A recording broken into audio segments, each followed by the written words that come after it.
I've just tried to I've had a few goes at doing some poems, but I can't remember them. I thought I could remember them. And start a little series of poems from the church, or something like that, or a church. But here we are again in All Saints Church in Langport in South Somerset. It's not a bad day. I mean, it's not too cold or anything, but it's not really, it's not as nice as it could be. You know, one of those kind of skies that, anyway, it's, yeah, I just bought some jam, well, spread really, it's without sugar, just sweetened with fruit juices, I think from grapes, but this is an apricot jam. I was looking for it in other places, but I couldn't find it. It's from France. It's called Saint Dalfort. So yeah, I got some jam. It's not cheap, but it's pretty good stuff, I think. Because I'm trying to cut out sugar again as much as possible. Maybe a tiny little bit will creep through. I'm talking about added sugar because a lot of things have sugars in them, don't they? You know, including milk, lactose, and obviously fruit sugars, fructose.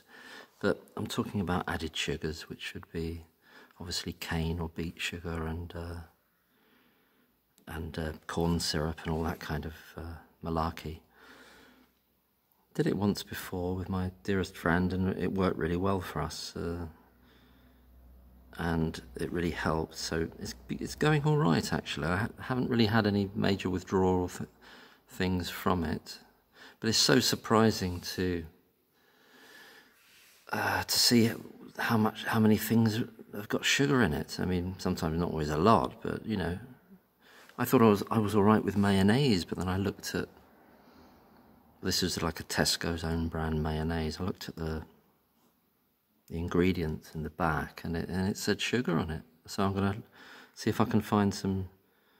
You shouldn't have to have sugar in mayonnaise, should you? I don't think you should. It just sort of needs to be eggs and oil, and basically that's it, isn't it? I mean, maybe I'll have to start making my own.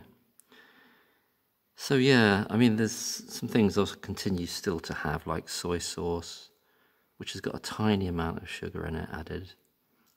You can tell, but it's a very low amount. I think it's like less than a gram per 100 grams. So and you don't use much of it, do you? So it's not an absolutist thing, but it is as close to minimal or minimum as I can get. At the time when my friend and I did this thing with cutting out all added sugar, it certainly made shopping for groceries and food a lot simpler, because there's so many things you've just got to knock on the head, really. We'd both read a book by a chap called Dr. or Professor Yudkin, who I think in the 70s wrote a book about sugar, you know, cane sugar, added sugar to foods. I think it was in the 70s. And he was much criticised and attacked by representatives of the sugar lobby, you know, the sugar producers and importers, at quite a strong level, saying that what he was saying was nonsense, etc. Obviously, because of business interests, they didn't like his message, and such lobbying groups does have a lot of sway over government, and always has done, and probably still does, doesn't it? For different reasons, depending on what it is. But anyway, yeah, Professor Yudkin, I think that was his name. Just reminded me of Professor Yaffle. I think that was from Bagpuss, was it? Professor Yaffle? But anyway, I think it was Yudkin. Yeah, that sounds right. Yudkin.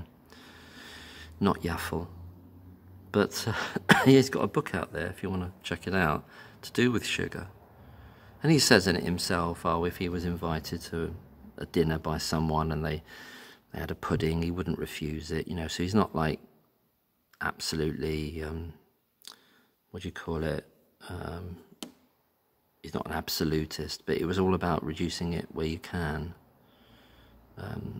So he would have the pudding if somebody was a guest somewhere, you know.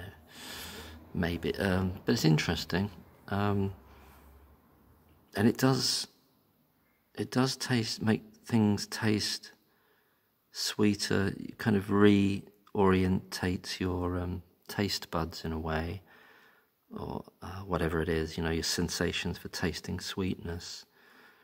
Because the thing my friend and I talk about quite a lot is how so many things have become so ridiculously sweet, and obviously that's with what is it called, high fructose corn syrup, and the sugar, it's, cane sugar or whatever the source of the added sugar is. They're just adding it to so many more things than they used to at a higher level. So this would apply to chocolate bars and other desserts, and even things like tomato soup. Perhaps they did have a bit of sugar in it in the older recipes of the Heinz tomato soup, for example, but I think they've been adding more, or maybe it is the high fructose corn syrup or stuff like that, which isn't meant to be that good for you.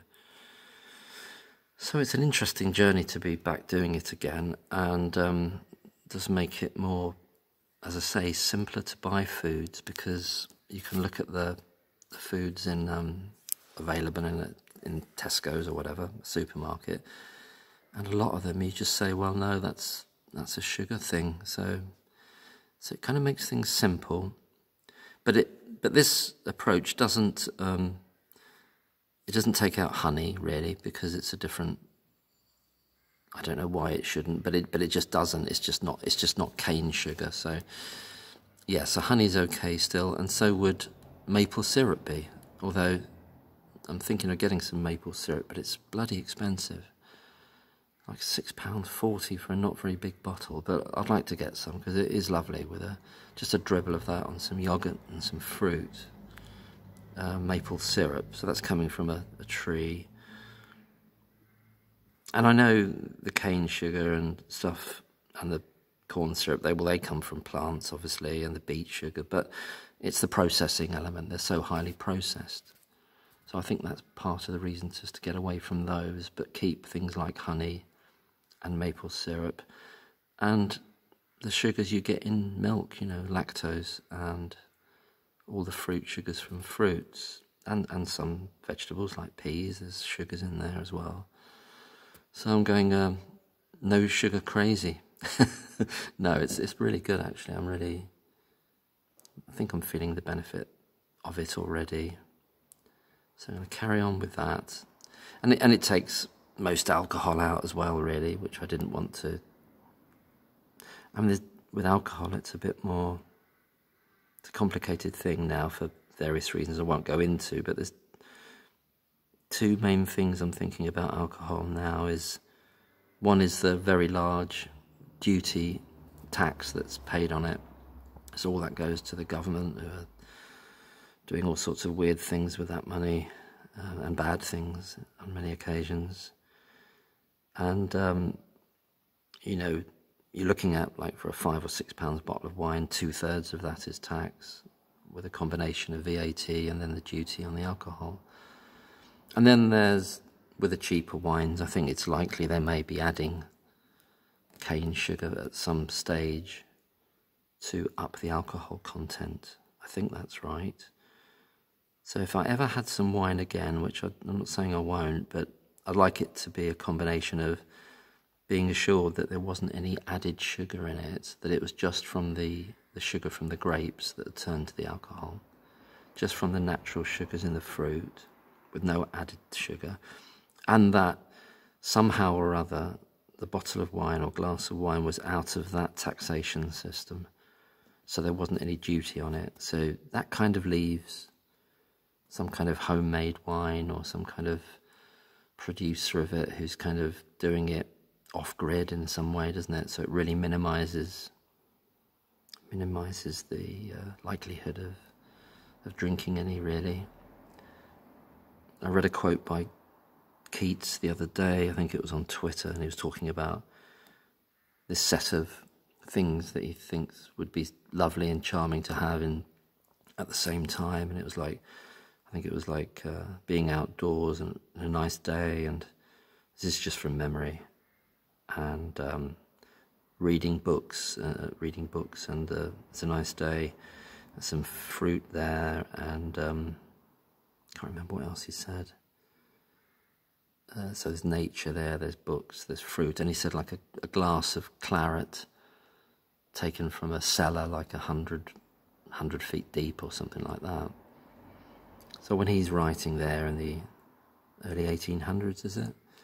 I don't think they're adding cane sugar to wine. I think they're just making these wines, claret or whatever it is, and it's all good stuff, and I doubt they're paying all these taxes on it. So,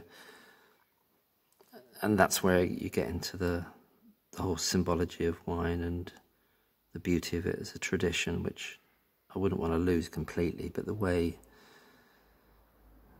it is now, with all that taxation related to it, and perhaps issues about the processing of it, because I'd if I could get a glass of wine that was not with no added sugar, nothing to do with the taxation system. I mean, I did have this this book on winemaking, like for amateurs, but every recipe was like 2 kilos of sugar in it. It's just mad. There are ways, I'm sure there are ways to do it in a different way. I don't need to make it, I don't need to have it, but back like that, I'm in the church here, and obviously wine plays a big part in the stories around Jesus and what he did, you know. He wasn't turning water into cocoa, was he? I mean, it was turning into wine, and anyway, and old Keats there. So yeah, it's interesting, isn't it? I think it is anyway. But anyway, that's my little ramble. I was going to do a poem, but I just couldn't remember it. Perhaps I'll learn them and do poems from not the crypt, but just the church. Poems from the church. Yeah, anywho, have a great day. Take it easy, and all the best. Bye-bye. Bye.